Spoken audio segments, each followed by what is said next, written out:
우리가 이제 이 교회를 통해서 복음이 확산되는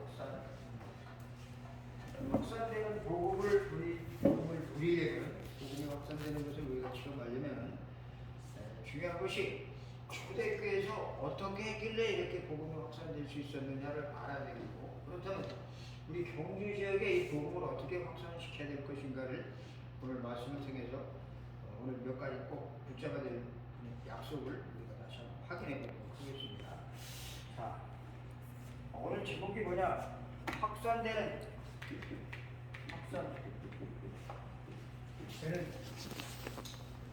부활의 부활. 오늘 부활절이죠. 아까 오전에도 우리 최 목사님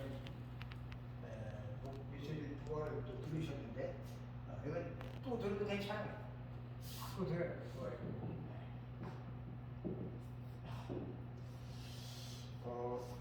우리가 올바른 믿음을 가져야 되는데, 우리 잘 아는 아브라함 있죠? 아브라함은 75세 하나님 부르셨을 때 아브라함에게 내가 너를 큰 민족을 이루고 내게 복을 주어 내 힘을 창대케 하리니 너는 복의 근원이 될지라 라고 말씀하셨습니다. 창세기. 그런데 이 아브라함이 이 하나님의 말씀을 듣고 그 말씀을 믿었나요? 처음에? 안 믿었어요.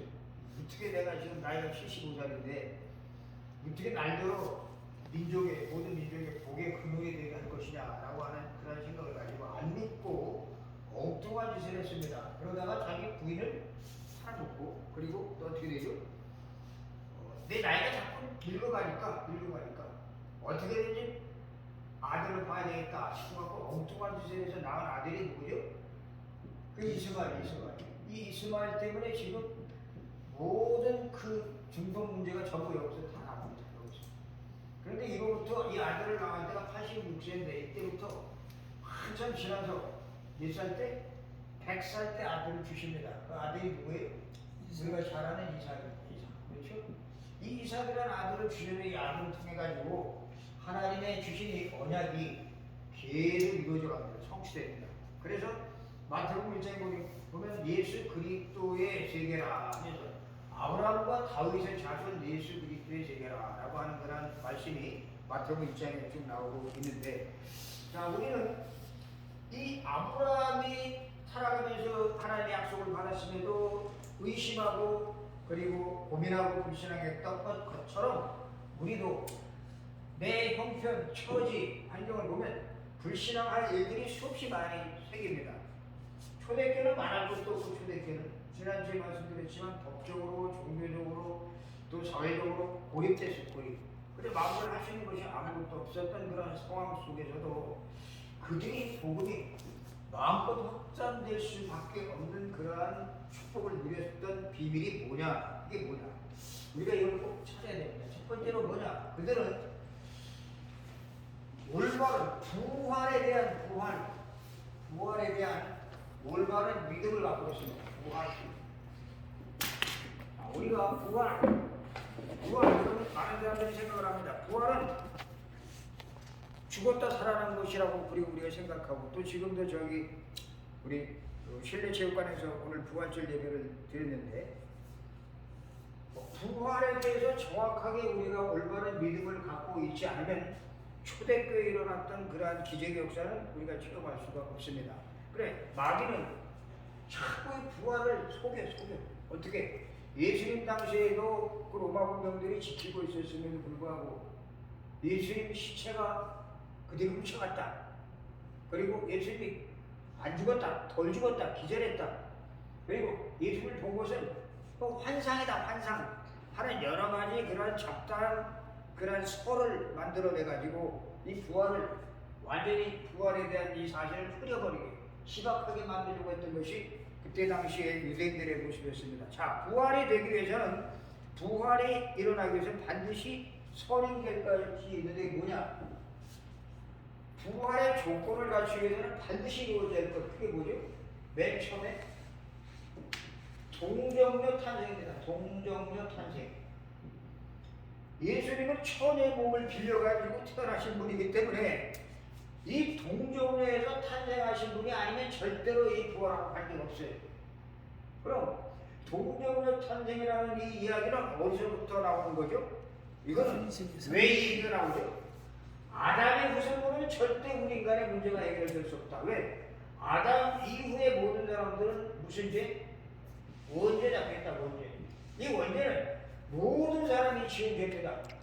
로마서 3장 23절. 모든 사람이 죄를 범하였으며 하나님의 영광이 되지 못하더니 내가 직접 따먹지 않은데 나한테 무슨 죄가 있단 말이냐? 라고 사람들은 생각합니다. 그 모르고 있는 그 자체가 이게 원죄 빠집니다. 한 사람 아담으로 말미암아 죄가 들어오고 죄로 말미암아 모든 사람에게 뭐가 왔어요? 사망이 왔느니라라고 말하고 있습니다. 이 한 사람 때문에 이 원죄 때문에 모든 사람에게 찾아온 것이 바로 죽음이에요. 죽음. 이 세상에는 죽음을 피해갈 사람이 없습니다. 왜? 죄 때문에. 무슨 죄예요? 살인죄? 아니, 원죄 때문에. 원죄. 그래서 하나님께서 이 아담의 후손 갖고는 이 원죄를 해결할 길이 없어서 하나님이 왜? 전부 다 죄인이니까 100%. 아담 이후에 태어난 모든 사람 다 죄인이기 때문에. 그래서 하나님께서 여기에서 우리를 건져주시려고 아담이 범죄하자마자 막바로 약속하신 것이 뭐예요? 창세기 3장 15절. 내가 너로 여자 원수가 되고 너의 후손도 여자의 후손과 원수가 되게 하리니 여자의 후손은 네 머리를 상하게 할 것이요 너는 그의 발꿈치를 상하게 할 것이라 하시고 하고 약속을 주셨습니다. 약속. 맨 처음 주신 구원의 길, 맨 처음 주신 여자의 후손. 이 여자의 후손 외에는 답이 없는데 그럼 여자의 후손이 이 땅에 와야 되는데 아담의 후손들 아니고 이 여자의 후손을 보내는 방법이 뭐냐? 그게 동정녀 탄생이다. 동정. 처녀가 바람 피워서 아기를 낳을 수 있어요.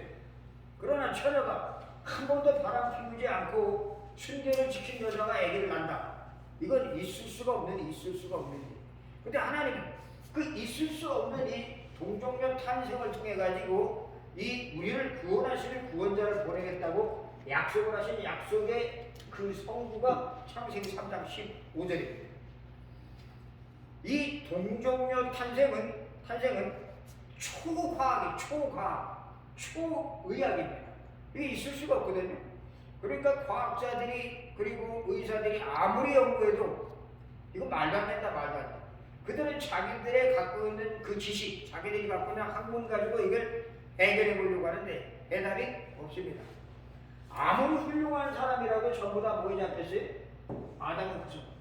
모든 사람들이 전부 원죄에 잡혀있기 때문에 이 원죄를 해결하려고 하나님이 약속하신 그 약속, 여자의 후손. 이 여자의 후손으로 오신 분이 누구예요? 보라, 처녀가 태어날 것이 그 이름을 임마누엘이라. 동정녀 탄생이 이어야 됩니다.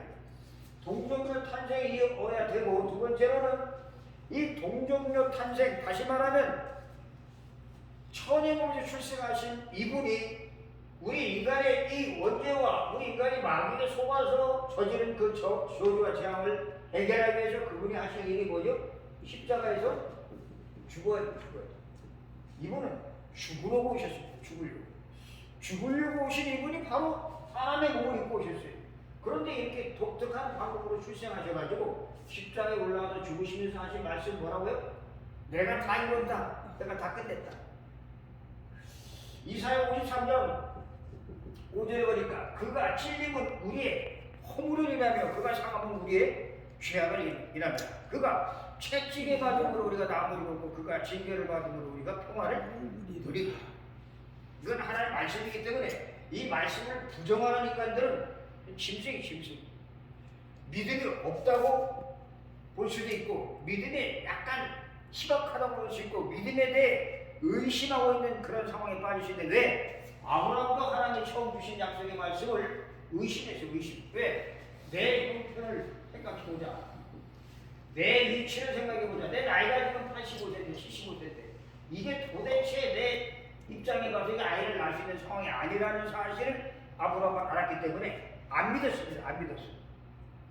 나중에 이스마엘을 그리고 나중에 그로부터 한참 시간이 지나며 이삭을 낳고 나서 하나님은 과연 말씀대로 성취하시는 분이구나 하는 사실을 믿었습니다. 이 구약은 계속 피를 내요. 피. 왜? 생명이 피에 있으니까. 그리고 피 흘림이 없으면 죄사함이 없으니까. 피를 흘리고 신약은 십자가. 피와 십자가를 완전히 계속 말하고 있는 내용이 바로 구약과 신약입니다. 그래서 이 부활에 대한 올바른 믿음을 가지려면 첫째로 그리스도가 동정녀 천의 출생하신 분이구나. 왜? 아담의 원죄를 해결하는 길은 이분밖에 없구나. 그리고 이분이 우리의 모든 죄를 해결해 십자가에 죽어야 되구나. 죽어야 돼. 죽으려고 오셨어요. 누가? 보이지 않는 하나님이 보이는 사람의 몸을 입고 오셔서 죽으려고 오신 분이 바로 예수 그리스도입니다. 자, 이분이 죽기만 한 것이 아니라 이 십자가 보혈은 다른 모든 범죄한 사람들도 십자가에 죽었는데, 극형에 처한 사람 십자가에 죽었는데 이분의 십자가의 죽음은 틀려요. 왜? 동정녀 몸에서 출생하신 사람의 몸을 입고 오신 하나님이기 때문에. 그리고 이분은 이사야 53장 5절에 약속된 대로 그가 주님 우리의 허물 죄를 위함이다 라고 예언된 그대로 성취의 그 사역을 감당하기 위해 십자가 올라가셨기 때문에 이분의 죽음과 범죄자들의 죽음과는 완전히 차원이 틀립니다. 그리고 이분은 약속대로 성경에 약속된 대로 구약에 500번이나 쫙 예언한 대로 이분은 십자가에 죽고 죽음을 완전히 이겼다는 증거로 이분이 하신 일이 부활. 그래서 교회 안에서 우리 한 사람 한 사람이 이 부활에 대한 확실한 그러한 그 말씀을 통한 성령으로 나에게 주시는 그러한 감동과 감화가 오지 않으면 사람이 있어도 살리지 못합니다. 이게 안 믿어집니다. 저에게 처음에 안 믿어졌거든요. 어떻게 처녀가 아들 낳냐? 말도 안 되는 소리, 말도 안 되는 소리. 뭐 죽었는 사람이 부활해? 어림없는 소리 어떻게 죽은 사람이 살아나느냐? 이게 안 믿어져. 십자가에 죽은 거는 뭐 가지고 다 죽는 거니까 이건 그렇다 치더라도 부활이 안 믿어지고 동정녀 탄생 처녀에서 출생한 것이 안 믿어지고 그런데 어느 날 아니다. 지금 시험관에다가 정자와 난자를 넣어가지고도 애기가 생기지 않냐. 과학이 발달해갖고 그 정도도 될 그런 지금 과학이 성장했는데 하나님이 당신이 이 여자의 그 속에다가 당신의 씨를 심어가지고 당신의 우리를 구원할 그리스도를 출생케 하는 거예요. 전능하신 나는 못할 게 뭐냐. 다 할 수 있다 하나님. 믿음이 어느 날 그게 오더라고. 그리고 이분은 죽어야 된다. 왜 죽어야 돼? 죽지 않으면 뭐가 안 돼요? 부활이 없어요. 부활은 누가 하는 거죠? 살아있는 사람이 부활하는 겁니까? 죽어야 부활해. 그래서 성경은 나사로 죽은 나사로에게 예수님이 나사로야 나와야 한다. 나온단 말이에요. 죽어야 부활해. 죽지 않으면 부활이 절대 없어요. 근데 우리는 부활을 이걸 어떻게 생각하냐? 아주 먼 나라의 전설 따라 37일 나오는 이야기처럼 동화 속에 나오는 이야기처럼 이걸 오래전 2000년 전에 그 이스라엘에서 있었던 그 한 동네에 있었던 한 사건으로 알지 이것이 나하고 무슨 상관이 되냐고 직접적인 이것에 대한 상관관계를 못 가지니까 믿음이 이렇게 희박해져요. 아브라함처럼 염려가 오고 불신앙이 오고 의심이 오고 성경은 가장 중요한 것이 이 세 가지 십자가, 동정녀 탄생, 부활 이걸 아주 강조하고 있어요. 그래서 오늘 성경 읽은 말씀에 보니까 뭐라고 말합니까? 24절에 하나님께서 그를 사망의 고통에서 풀어 살리셨으니 이는 그가 사망에 매여 있을 수 없었습니다. 그렇습니다. 사망에 매여 있을 수 없는 분, 그 누구예요? 죄가 없는 분, 그리고 사람의 몸을 입고 오신 하나님, 그리고 그분은 십자가에 죽었는데 그분은 부활하신 분. 왜? 이건 우연히 된 사건이 아니라 성경에 계속적으로 약속한 내용이기 때문에 약속. 수천 년 동안 500회 이상 그리스도를 보내겠다고 예언한 예언의 내용이 성취된 겁니다. 부활은 당연히 돼야 돼. 당연히. 왜? 그래야 우리가 하나님 함께 하시는 축복 속에 들어오고 그래야 우리가 모든 죄가 해결되고 그래야 우리가 전도하는 것이 그게 올바른 전도가 되지. 이게 확실히 믿어지지 않으면 우리가 전도하는 것도 할 것이요 우리는 여전히 죄 가운데 있을 것이요 우리가 믿음도 할 것이요 믿음. 이게 안 믿어지면 믿음도 할 것이고. 그래서 부활이 믿어져야 그때부터 뭐가 된다고요? 그리스도가 고백이 됩니다. 그리스도. 베드로 때는 베드로가 마태복음 16장 16절에 주는 그리스도의 살아계신 하나님의 아들이시라고 고백했을 때, 그리고 나자마자 막바로 하나님께 축복을 주셨는데, 그리고 하나님 말씀을 예수님 말씀하십니다. 내가 이 십자가에 죽고 다시 살아날 것이다 라고 분명히 앞으로 되어질 일을 구약의 근거에서 말했는데도 불구하고 베드로는 이 소리를 듣고 그리 마옵소서, 당신이 죽으면 내 자리가 밑에 없습니다. 내 자리가 하고 말하니까 예수님이 뭐라고 해요? 네가 하나님의 일을 생각하지 않고 사람의 일을 생각하는구나 라고 말하면서 이 그리스도를 말하지 말라. 그리스도를 말하지 말라. 왜? 아직 육신의 몸이 십자가에 올라가시고 부활하는 이 사건이 아직 이루어지지 않았기 때문에 그렇습니다. 근데 초대교회 때는 이 십자가에 죽으시고 부활하신 예수님께서 제자들을 찾아내면서 쭉 모았어요. 11분이나 나타나서 부활하신 예수님께 나타나서 쭉 긁어모았는데, 그때 모아진 인원이 몇 명? 500명인데 500명 가운데 감람산에 데려가서 40일 동안 하나님의 일을 말씀한 그 대열에 쓴 사람들이 몇 명? 120명. 그 수없이 많은 사람들 따라다녔어요. 기적을 행하는 걸 보고, 병자 치유하는 걸 보고, 귀신이 쫓겨나는 것들을 보고, 간질병자도 고치고, 그리고 나사로도 고치고, 온갖 기적을, 상상도 못할 기적을 다 행했음에도 불구하고 다 도망가고 몇 명 남았어요? 예수님의 자녀 12명, 그리고 그 어머니, 그리고 그 예수님의 동생, 그리고 120명 남아서 이들이 뭐였어요? 기도에 힘쓰기 시작했던 것입니다. 자, 이 부활을 믿을 때부터 우리들의 모든 문제는 끝나기 시작을 합니다. 우리 십자가 여기 잘 알아요.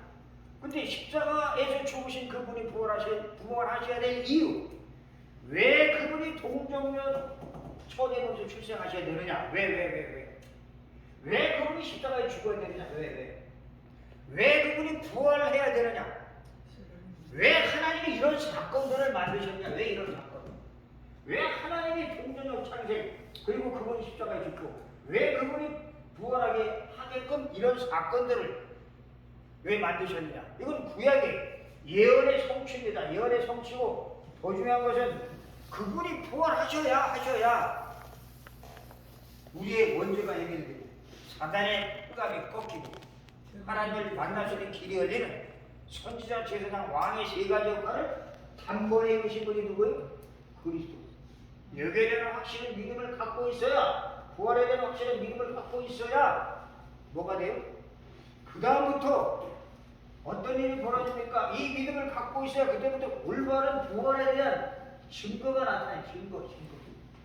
이 초대교회 모였던 120명의 사람들과 오늘 또 여기 메시지한 이 사람 누구예요? 베드로. 그 갈릴리 바다에서 고기 잡던 그 베드로가 예수님이 십자가에 못 박힌다고 하니까 그 예수님을 부인하면서 나는 저 사람 모른다 라고 3번씩이나 부인했던 그 베드로가 완전히 달라졌어. 왜? 부활에 대한 확실한 증거를 가지고 있으니까 사람이 바뀌어버려요. 이들은 예수님이 부활하셨다는 사실과 그리고 이 부활에 대한 증거를 갖고 있어요. 증거. 우리는 증거가 있으면 상대방이 꼼짝을 못합니다. 이들은 확신을 가지고 있었습니다. 무슨 확신? 구약에 예언했던 그분이 오셨다. 그리고 그분이 오셔서 이 약속을 성취하셨다. 그리고 그분이 부활하셨다. 이 예수 그리스도의 십자가에 죽으시고 부활하시니 그들에게는 넘어와서 부딪힌 사건이 바로 감람산 사건입니다. 예수님께서 공생에 3년 생활하실 때 계속 반복적으로 말씀하셨던 그 예언대로 됐어요. 성취. 우리 신앙생활은 굉장히 쉬워요. 왜? 주님이 다 해놓으셨기 때문에. 다 해놓은 것을 내가 믿고 여기에 대한 증거를 가지고 여기에 대한 증인이 되기 시작하면 굉장히 쉽습니다. 근데 너무 어렵게 신앙생활을 시작해요. 많은 사람들이. 이 예수님의 공생에 가르친 이 예언이 그대로 성취됐고, 그리고 이 성취됨으로 말미암아 어떤 일이 생기느냐? 이들이 이걸 증거하기 시작합니다. 어떻게? 예수가 바로 누구라고? 그리스도다. 그리고 예수가 그리스도임을 증거하고, 그리고 그가 부활하셨다. 부활. 그리고 부활하신 이유, 부활하시고 구름을 타고 가셨습니다. 그런데 그걸로 끝난 게 아니라 그가 우리와 성령으로 함께 계신다에 대한 증거를 가지고 있었습니다. 때문에 이들은 이 약속을 붙잡고, 이 언약을 붙잡고, 뭐에? 1장 14절에 보니까 전혀 기도에 힘쓰라고 말씀하신 주님의 약속을 붙잡고 기도하기 시작했습니다. 기도는 내 문제 해결을 해달라고 기도하고 그런 게 아니라, 욕심을 채워달라고 기도하는 게 아니라, 주님의 약속을 붙잡고 기도 속에 들어갈 때 누가 역사해요? 성령이 역사하기 시작해요. 성령. 성령의 역사가 어떤 일이 생기죠? 보좌의 주님이 작업을 하십니다. 보좌에 계신 주님이 마태복음 16장 그 마지막 19 마지막 절 그쪽에 보면 뭐라고 말씀하지? 네가 땅에서 매면 하늘에서 매일 것이요 땅에서 풀면 하늘에서도 풀리게 하라. 하나님의 보화의 창고를 여는 비밀, 그게 뭐예요? 이 약속의 말씀을 붙잡고 깊은 기도 속에 들어갔을 때 하나님이 하늘 보좌를 열으시고, 그리고 우리가 직접 소통하시는, 다시 한번 시공을 초월하는 역사가 나타납니다. 시공초월.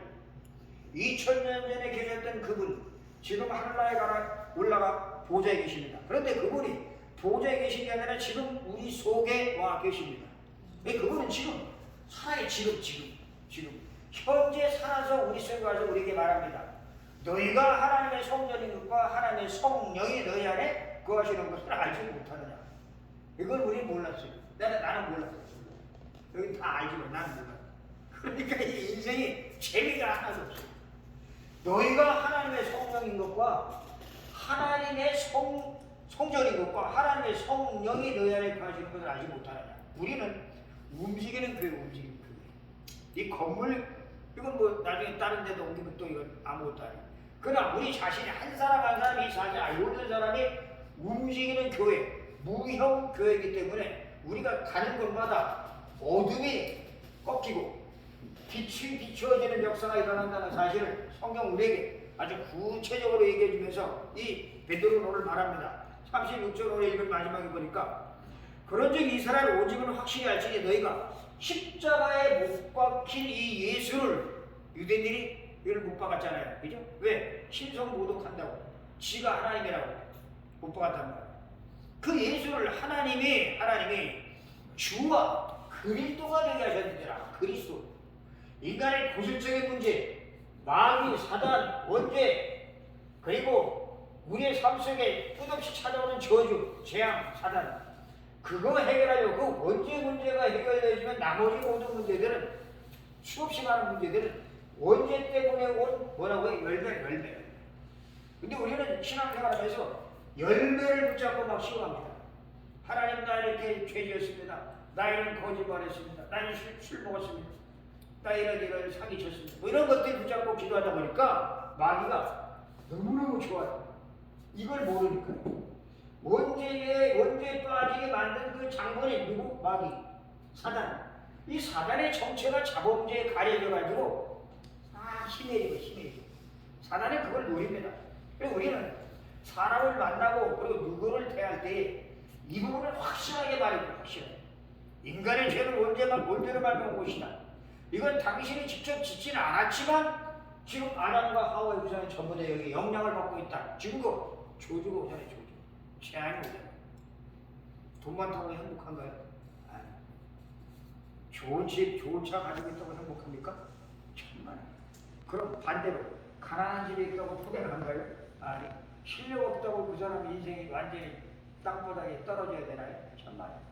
이 어마어마한 비밀을 알고 있는 사람을 통해서 하나님은 최고의 서비스를 올리신다는 사실을 성경은 우리에게 말해주고 있습니다. 베드로가 말하는 거예요. 저 이스라엘 사람들이 십자가 못 박인 예수를 하나님이 주와 그리스도가 되게 하려고 뭐 했다고요? 살리셨느니라. 우리 교회 살리는 거. 이 부활의 복음을 우리가 정확하게 전하고 이 부활의 복음을 확실하게 내가 믿고 이것을 전달할 때 어떤 일이? 어둠이 무너지고 빛의 역사가 개인에게, 가정에, 그리고 지역에, 경주 지역에, 그리고 이 교회를 통해서 이 주변에 일어나게 된다는 사실을 믿어야 합니다. 이거 외에는 없어요. 뭐 교회 여러 가지 방법 쓸 필요도 없어요. 이 언약 붙잡고 기도하는 것이 얼마나 강하느냐. 핍박이 와도 괜찮아. 여러 가지 박해가 와도 상관없습니다. 왜? 하나님이 우리와 함께 하시는 축복 속에 들어갔으니까. 초대교회 사람. 어떤 인간의 힘으로도 이 어마어마한 언약의 성취를 막을 사람이 아무도 없습니다. 인간의 힘으로 절대로 우리는 이 원죄 문제를 해결할 수 없고, 인간의 힘으로 절대 마음의 세력을 꺾을 수가 없고, 인간의 힘으로 절대로 노력하고 아무리 애쓰고 선행을 많이 해도 절대로 우리는 사람을 건질 수가 없습니다. 방법이 없어요. 누구밖에? 여자의 모습. 그분이 뭐 했다고요? 십자가에서 죽었다. 왜 죽어요? 죽어야 부활하죠. 안 죽으면 부활이 되나요? 그분이 오셔서 십자가에서 죽으시고 부활하십니다. 지금 이 어마어마한 사실을 모르는 유럽, 미국 교회가 점점 무너지고 있습니다. 경주도 마찬가지. 이 사실이 확실하게 교회에서 계속 전파가 안 되니까 그 중직자들이 10년, 20년 교회에서 생활하는 사람들이 뭐하고 있어요? 전도지가 커피 끓여줘. 그것도 안 되니까 그거라도 풀어서 해봐야 되겠다. 뭐 해봐야 되겠다. 그리고 오는 거라고. 확실한 복음만 우리가 그들에게 알려주면 굉장한 영적 최고의 사령관으로 키울 수가 있습니다. 그게 전부 사단이 이걸 놓치게 봐요. 전부 영적인 뭘로? 완전히 영적인 노숙자로 만든 노숙자. 영적인 빈곤, 영적인 황폐함 가운데 빠지도록 그렇게 만들었습니다. 우리가 영적 문제 지금 우리 삶 속에 우리 가정에 우리 교회에 우리 주변에 여기 얼마나 많은 이 사실을 모르기 때문에 찾아오는 문제. 마약, 그렇죠? 정신병. 갈수록 정신병, 마약, 총기 사고 갈수록 심해집니다. 어저께도 신문에 보니까 마약이 작년에 비해서 막 그냥 그 선박으로 들어오는데 숨겨가지고 오는데 한 300만 명, 막 몇천만 명이 쓸 수 있는 양의 마약이 들어오대요. 그게 선박이 그 들어오는 거 다 어떻게 일일이 검사합니까? 막 1년에 한 수만 대씩 들어오면 그 선박을. 그러니까 그 선박에 숨겨져가지고 오는 마약이 커져가지고 지금 학생들이 마약 구하는 게 얼마나 쉬운지 몰라요. 첨성대에 가서 양기기 하나 따는 것만큼 쉬워요. 그 정도로 쉬운 일이 벌어지고, 그리고 더 중요한 것은 이 문제는 문제가 문제인 줄 모르고, 문제가 어디서 왔는지도 모르고, 문제에 대한 답도 모르기 때문에 뭐가 와요? 정신적으로 시달리는 사람들이 너무나 많습니다. 밤에 오줌 싸고 문자리에다가 야뇨증 뭐 그런 거, 그리고 밤에 막 이유 없이 막 유래를 뚝뚝뚝 갈고 뽕짜리 맛이 사납고. 여러분, 우리가 복음을 가지고 있는 사람들은 문제가 와도 걱정하지 않아도 됩니다. 왜? 모든 문제를 다 끝내신 분이 지금 부활하셔서 어떻게? 성령으로 우리와 함께하고 계십니다. 성령으로 함께 하시면 사실은 이건 놀라운 비밀이기 때문에 이건 세상 사람들이 몰라요. 하나님 우리에게 은혜로 주신 것들은 사람의 눈으로 보지 못하고 귀로도 듣지 못하고 사람의 마음으로 생각지도 못한다라고 고린도전서 2장에 말하고 있습니다. 그래서 우리는 이 어마어마한 비밀에 대한 증거를 초대교회 교인들이 갖고 있을 뿐만 아니라 내가 이 증거를 가지고 있다면 이 증거 때문에 이 경륜에게 모든 흑암이 꺾이고 내가 만난 사람들을 통해서 그들이 살아나는, 그들이 치유되는, 그들이 최고의 자리에 오르는 보좌에 계신 주님과 소통하는 그러한 역사가 나타나 있는 사실을 이 증거를 하며 우리 주였다는 것을 꼭 기억하시기 바랍니다. 세 번째로 이 복음이 계속 확산되기 위해서는 첫 번째는 부활에 대한 올바른 믿음이 있어야 될 뿐만이 아니라 부활에 대한 확실한 증거를 이 초대교회 사람들은 가지고 있었기 때문에 베드로가 이렇게 과감하게 전했습니다. 너희가 죽인 예수를 하나님이 주와 그리스도가 되게 하셨느니라 라고 말하면서 주님이 그를 사망에 묶여있지 못하게 하고 다시 살리셨습니다.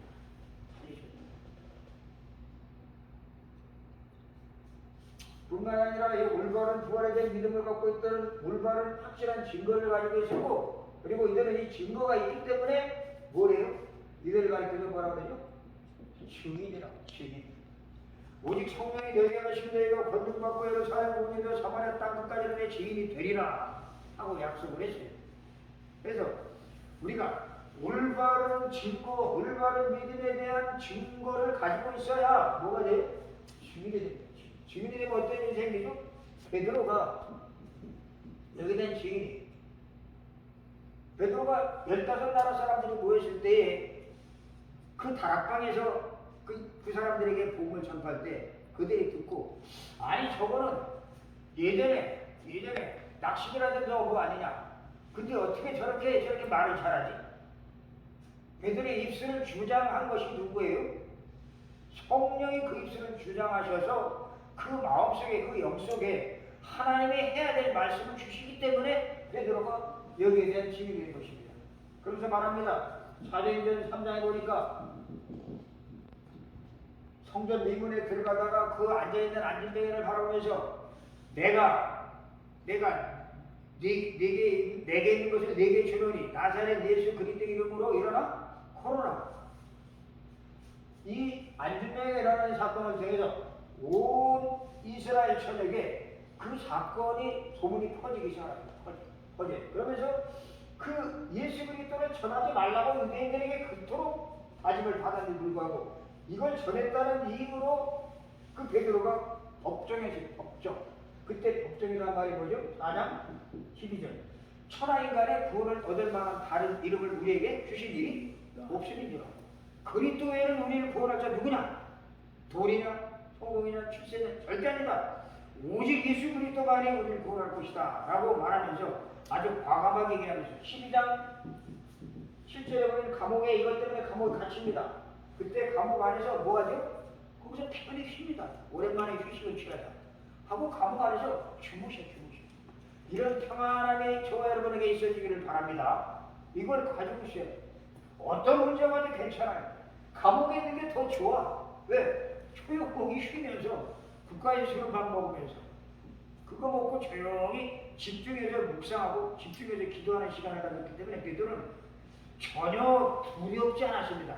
전에는 두려워했어요. 이런 핍박 두려워했고 여러 가지 환란도 두려워했고 또 여러 가지 경쟁이 문제로 겁을 냈었는데 겁장이가 아니라 뭐가 임하니까 부활하신 성령이 그리스도의 영이 바로 이 성령으로 그 마음을 터치하니까 전혀 겁없는 사람이 되어버렸습니다.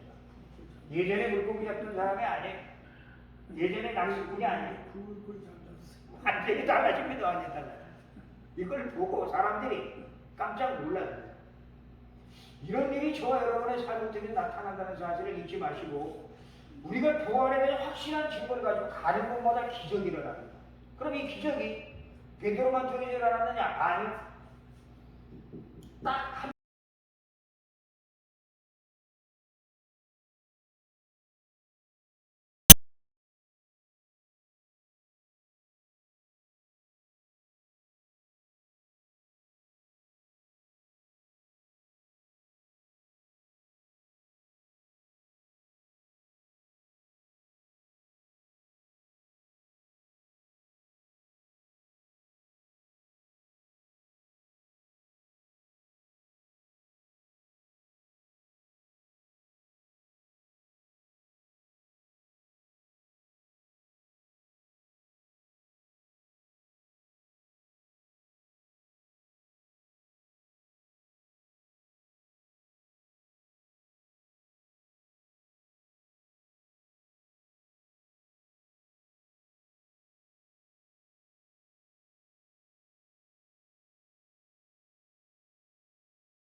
극심했는데 그 교회 구성원들이 세워진 이후에 그들을 향해서 뭐라고 불러요? 저들이 진짜 그리스도인이다. 그리스도인이다. 라고 인정하는 일이 생기면서 아주 경제적으로 심한 그런 IMF가 왔을 때도 불구하고 이 교회는 넘쳤으면 넘쳐. 뭐가? 물질이 조금도 부족함이 없었어요. 궁색함이 없었어요. 풍성하게 넘치는 걸 가지고 또 다른 사람들을 도와준 것을 보게 됩니다. 이 주님은 소설에 나타난 이야기가 아닙니다. 동화 속에 나타난 이야기가 아니고 전설가로 삼설리에 나타난 얘기가 아니고 사실적으로 지금 역사는 이 주님의 역사를 우리가 마음속에 붙잡고 이 속에 깊이 들어갈 때에 우리가 아무리 갈등이 오고 위기가 오고 어려움이 와도 거기서 하나님의 언약만 붙잡으면 끝납니다. 하나님의 언약이 뭐예요? 오직 성령이 너에게 하시면 너희가 권능을 받고 예루살렘과 온 유대와 사마리아 땅 끝까지 이르러 내 증인이 될 것이다. 증인 삼으라니 증인. 뭐의 증인? 예수가 바로 그리스도다. 그가 죽음에서 살아나셨다. 그가 지금 우리와 함께 지금 그 이름 앞에는 마귀가 벌벌 떱니다. 마귀가 떠나야 되는데 우리가 이걸 전하지 못하니까 우리가 두려워하고 이게 문제예요. 이 확실한 언약을 붙잡고 우리가 깊은 기도 속에 들어가면 주님 말씀하신 대로 증인이 될 것이다. 증인. 권능 받게 될 권능. 이 권능은 노력해서 받는 게 아니에요. 하나님이 이 언약 붙잡은 사람에게 주시는 거예요. 주시는 거. 우리 노력할 거 아무것도 없어요. 우리 나쁜 머리로 노력해봤자 얼마나. 인본주의 쓰지 말라는 소리가 그 소리예요.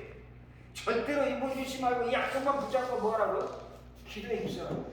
전혀 기도에 힘쓰는 그 속에 들어가기 시작할 때에 성령 충만이 오게 되고, 그리고 이 사실을 알고 성령 충만 속에 들어간 사람은 못할 일이 없습니다. 불가능이 없어요. 불가능.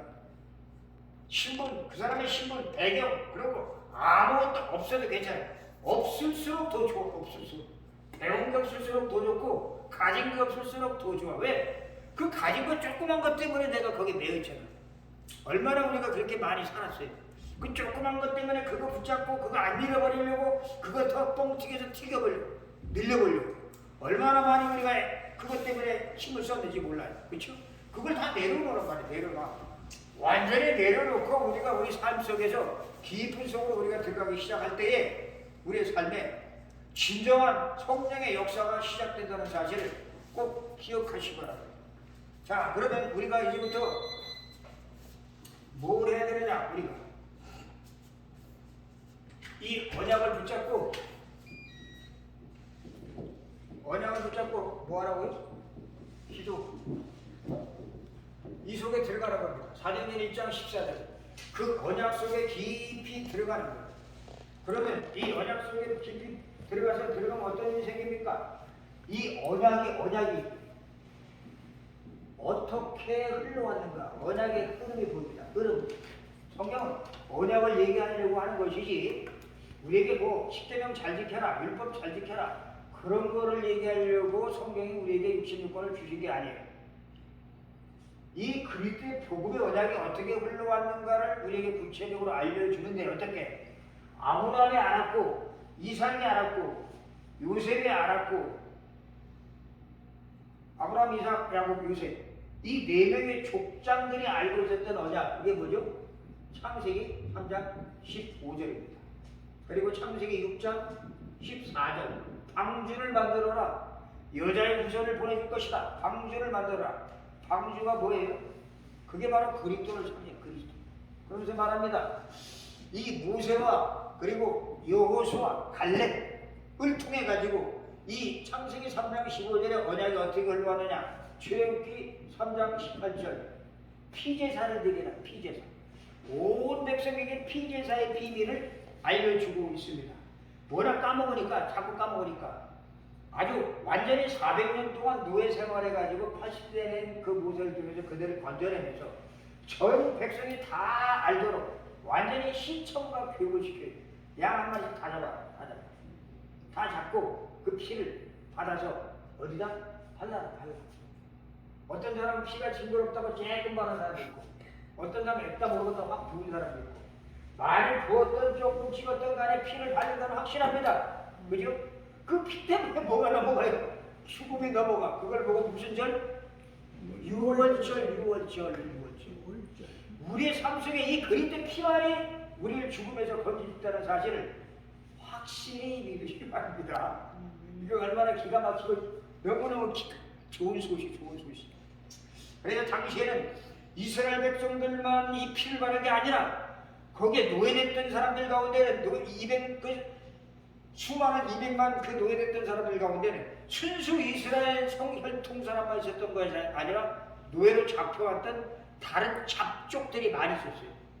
그들도 이스라엘 백성들이 모세를 통해서 모세가 기적행하는 10가지를 보고 이 뭐가 하나님이 있구나 이렇게 확실한 하나님의 역사인 걸 그들이 보고 피바르라고 하는 그날 그들도 같이 뭣도 모르지만 발랐습니다.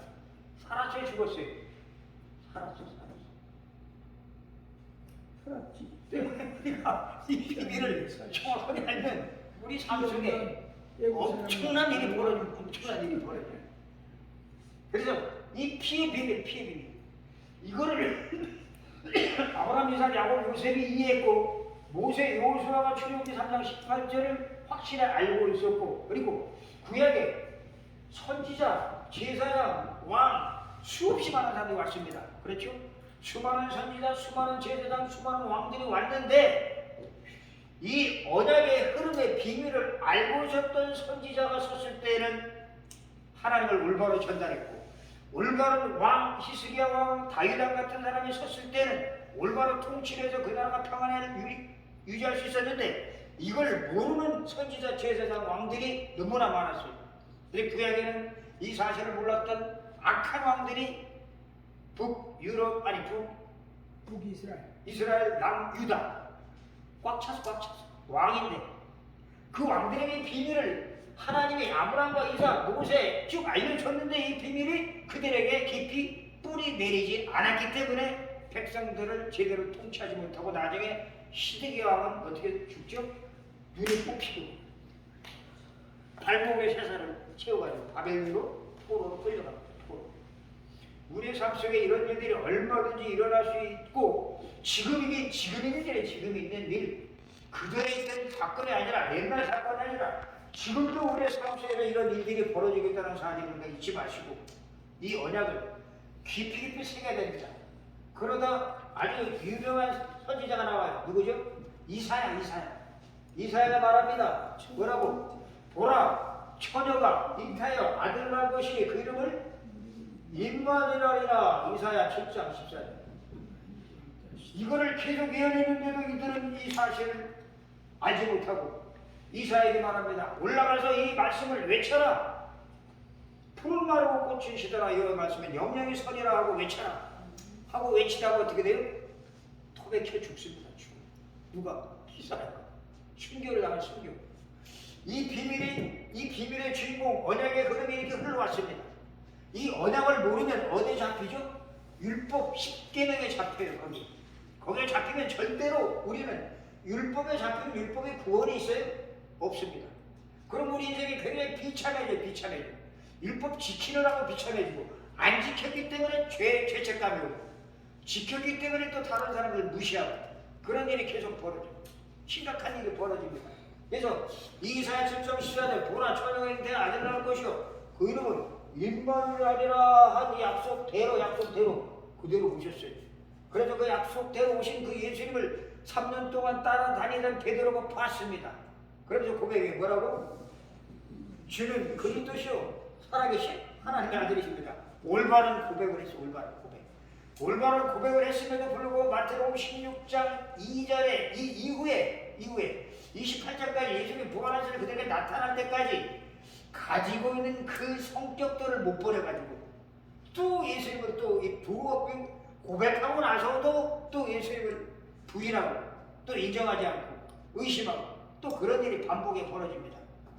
그러나 이 한 번 고백한 이 고백은 하나님이 인정하시고 혈과 육이 아니오 하늘에 계신 내 아버지께서 내게 알게 하신 것이라는 고백이기 때문에 이 고백한 사람은 절대 망할 수가 없습니다.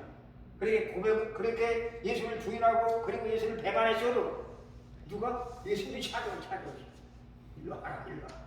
너 왜 그때 그 배반했냐 하고 책망하지 않으시고 이 고백의 바탕 위에 이 고백을 다시 상기시키면서 상기시키면서 네가 날 사랑하느냐 하고 다시 상기시키면서 말씀하시는 거 뭐가 나오죠?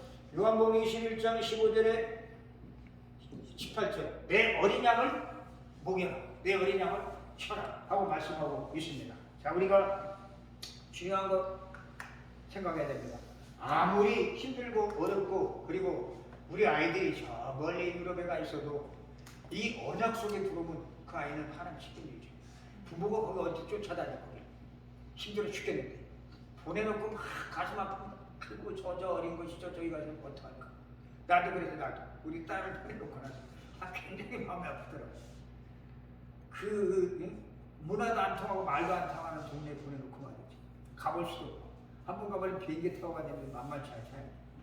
그러니까 가슴이 아파. 그런데 이걸 확실하게 심어놓고 거기서 계속 이걸 계속 들을 수 있는 그러한 미션업이 있다면 그건 살아갈 수가 있어.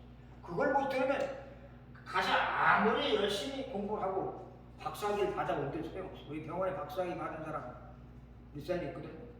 보면서 돈 벌기 힘들겠다. 저렇게 열심히 벌어가지고 결국 이거 모르면 10분도 안 못다니까. 공부 많이 들어요. 엄청 많이 공부. 간호사들 그 직업에서 승리하려고 그 직장에서 열심히 공부합니다. 근데 잘 편하고 이게 안 맞으면 또 어떻게 이 병원에서 저 병원으로 또 옮깁니다. 또 저 병원에서 저로 옮기고 수없이 벌어 수없이 벌어. 자 하나님은 당신의 백성 이 올바른 믿음을 갖고 있는 그리고 확실한 증거를 갖고 있는 이 사람을 증인이라고 합니다. 증인. 이 증인과 언제까지? 영원히 아까 우리 최 목사님 말씀대로 마태복음 28장 마지막 절 쭉 얘기하신 대로 영원히 내가 세상 끝날까지 너와 함께 영원히 있겠다. 이 축복을 우리 누구에게? 우리 후손들에게, 우리 자녀들이 얼마나 귀여워, 그죠? 자녀들 다른 건 다 줬는데 이걸 못 준다.